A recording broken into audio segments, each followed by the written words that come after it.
All right, bubble up, everyone, because today we're taking a deep dive into a theory that really flips the script on how we think about truth. Yeah, this one's a real head scratcher. We're talking about the identity theory of truth. We are. And lucky for us, we've got some excerpts from the Stanford Encyclopedia of Philosophy to guide us. Great source. So to kick things off, what is this identity theory all about? Give us the rundown. Well, it's not just about, labeling sentences true or false. It's about, what's the meaning behind those sentences? Okay, so it's getting at something deeper than just whether a statement matches up with a fact. Exactly. The identity theory says the meaning of a true statement isn't just, pointing at a fact. It's actually identical to that fact. Whoa, okay, hold on. Let me wrap my brain around that for a second. Sure. Instead of saying, the sky is blue, and that sentence matching up with some separate fact about the sky being blue, the identity theory is saying that the very idea of the sky being blue is somehow a part of reality itself. That's the gist of it, yeah. Okay, so we're talking about a theory that's trying to bridge the gap between our thoughts and the actual world. Exactly. Before we get too far in the weeds here, can we back up a bit and compare this to the correspondence theory of truth? Yeah, good idea. The correspondence theory is kind of the more traditional view. It says a thought or a sentence is true if it corresponds to a fact. Like, if I say this microphone is on, that statement is true if, well, the mic is actually on, right? Right, so it's like matching a picture to the scene it depicts.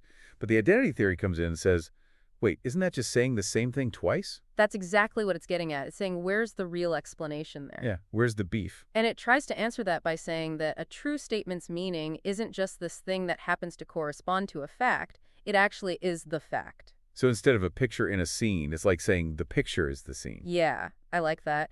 And to dive even deeper, identity theory uses this concept of thinkables. Thinkables. All right, I'm intrigued. Break that down for us. It's a fancy way of talking about the stuff in our thoughts that can be true or false. Gotcha. Like, the earth is round, that's a thinkable. Okay, so anything I could think that could be true or false is a thinkable. Exactly. Right. And the identity theory gets really interesting because it says these thinkables, the stuff we can think about, can also be the case, like out there in the world. So if I have a thought, a thinkable, that happens to be true, it's not just some random thing in my head. Right. It's actually a piece of reality. That's the core idea. Now, this does raise some question. For example, some philosophers say, if this is true, then all facts must be thinkable. Hold on a minute, though. What about things humans can't even comprehend yet? Like some complex scientific phenomenon we haven't discovered or even thought about yet. You've hit on one of the big challenges to this theory. Uh-huh. Does that mean those aren't facts until we think them? That's a great question to ponder. Yeah, big questions there. But before we disappear down that rabbit hole, Right. let's look at another key part of identity theory, the different levels of meaning. Okay. We have to separate the sense of a word or thought from its reference in the world. Sense and reference. I remember this from philosophy class. Right? Classic example, the evening star versus the morning star. Perfect example. Different senses, but they both refer to the same thing, the planet Venus. Exactly. And this difference becomes really important when we're trying to figure out what identity theory is actually saying about truth. So how do these different levels of meaning affect the identity theory? Like, does it matter if we're talking about the sense of a statement versus its reference? Absolutely. This is where we bring in two of philosophy's heavy hitters, Gottlob Frege and Bertrand Russell. Oh, the big guns are coming out now. Here we go. All right, so how do Frege and Russell weigh in on this whole sense and reference business? Well, Frege was all about the sense. He thought that true thoughts, at the level of how we grasp their meaning, are identical to facts.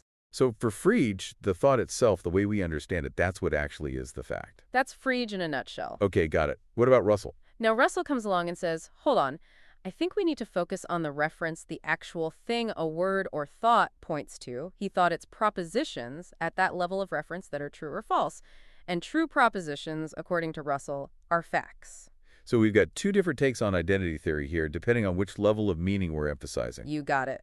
Okay, so that's Frege and Russell. And it gets even more complex because some philosophers say, hey, why not combine both ideas? Interesting. Maybe there's a hybrid view. So are we saying that both thoughts and propositions can be true by being identical to facts, but maybe they're identical to different kinds of facts? That is a great question, and it leads us to some of the really challenging but super interesting parts of this whole theory. But before we get into all that, we need to talk about some of the challenges this theory faces. It's not all sunshine and roses. Yeah, every theory's got to have its weak shots, right?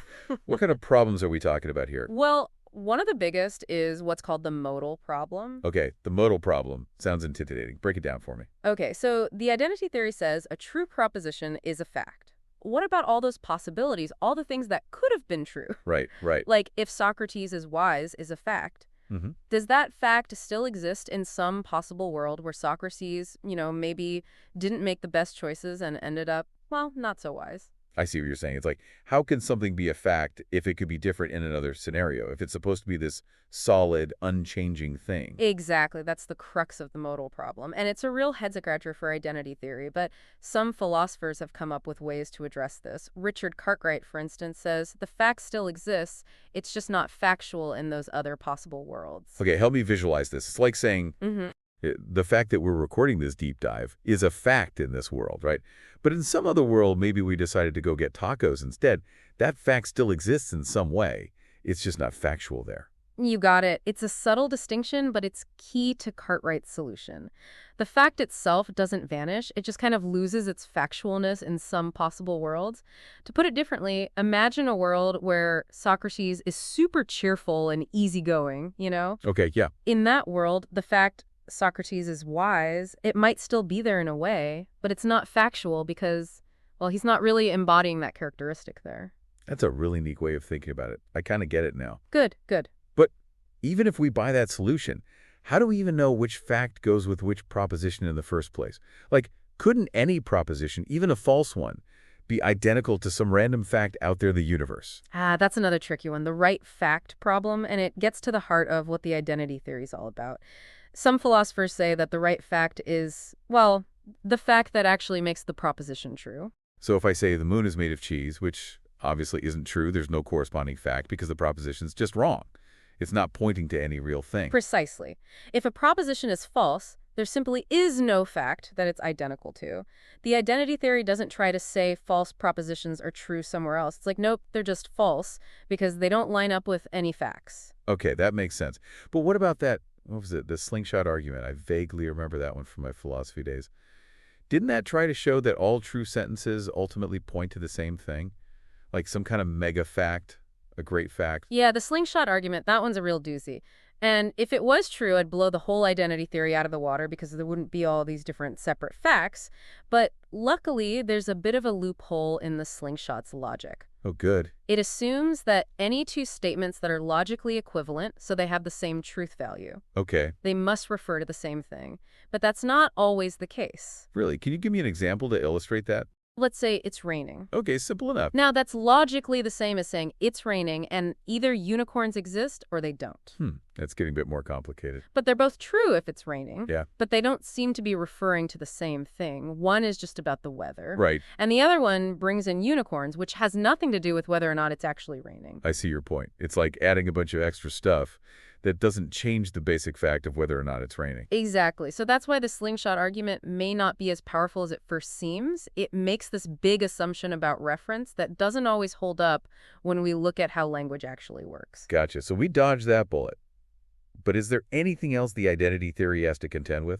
Oh, there is. There's this thing called the congruence problem. It points out that we use different words when we talk about propositions and facts. We say propositions are true, but we say facts obtain. Huh, that is interesting. It's like we're using different verbs to describe what's basically the same idea. Does that create a problem for the identity theory? It might seem hope it, but it doesn't have to be a deal breaker. The identity theory could say that this difference in language is just a quirk. It's like saying soda and pop. Ah, I see. Different words, same thing. Right. Different words, same bubbly beverage. So we might use different words for propositions and facts, but that doesn't mean they can't be the same type of thing deep down. So maybe the congruence problem is more about semantics than substance. That's one way to look at it, but there's one more challenge we should talk about. It's the individuation problem, which suggests that we make more distinctions between propositions than we do with facts. Okay, break that down for me, the individuation problem. What's that all about? Think about this. Hesperus is bright, and phosphorus is bright. Okay. For a long time, astronomers thought Hesperus and phosphorus were two different stars, one in the evening sky and one in the morning. Oh, right, right. But they eventually realized both names actually referred to the same planet, Venus. So we have two different propositions that are actually talking about the same fact, Venus being bright. That's right. And this is a tough one for the identity theory, because if propositions are supposed to be identical to facts, then how do we explain these cases where we have multiple propositions that all seem to be pointing to the same fact? Does that mean the identity theory is sunk? Is there no way to make those fine-grained distinctions in language fit with The more general nature of facts? Well, this is where that hybrid view we mentioned earlier might come in. If we accept that there could be different levels of facts, some more specific than others, Okay, yeah. we might be able to save the identity theory.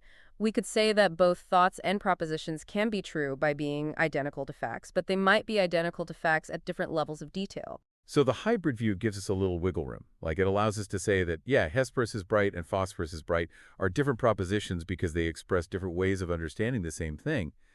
But they're still both true because they both match up with the fact that Venus is bright. Exactly. The hybrid view tries to bridge the gap between Frege's focus on sense and Russell's focus on reference by saying that both levels of meaning are involved in determining truth. Okay, I'm starting to see the bigger picture here. But if we manage to overcome all these challenges and the identity theory turns out to be right, what does that tell us about truth itself? Is there something more to it than just saying that propositions are identical to facts? Yeah, that's the million-dollar question, isn't it? If the identity theory can handle all these objections, it seems to be saying something pretty big about truth itself. It's like truth is this super fundamental property of reality, not something you can break down into smaller bits or define using other things. So we can't define truth as like matching reality or fitting in with our beliefs. It just is. It's one of those basic foundational concepts. Exactly. It's what philosophers call intrinsicism. Truth is built into proposition, and it's primitive, meaning it doesn't depend on anything else. So maybe the identity theory isn't giving us a neat little definition of truth, but it's more like showing us what truth looks like. It's saying that being true basically means being a fact, being part of how things really are. You got it. Instead of trying to define truth using other concepts, the identity theory says, hey, truth is already here, right in the fabric of reality. That's a pretty wild idea when you think about it. But hold on. How does this all connect to us regular folks, people who aren't philosophers? What does it mean for us when we're trying to figure out what's true in our lives? Well, think about what this means for our thoughts and beliefs. If the identity theory is right, and some of the things we think are actually shaping reality, because true thinkables become facts, that gives our minds a much bigger role in creating the world we live in. Well, wait a minute. Are you saying that if my beliefs are true, they're actually making facts? Like, I have the power to change reality with my thoughts? That's the question philosophers have been wrestling with forever. It gets into that deep connection between our minds and what's real.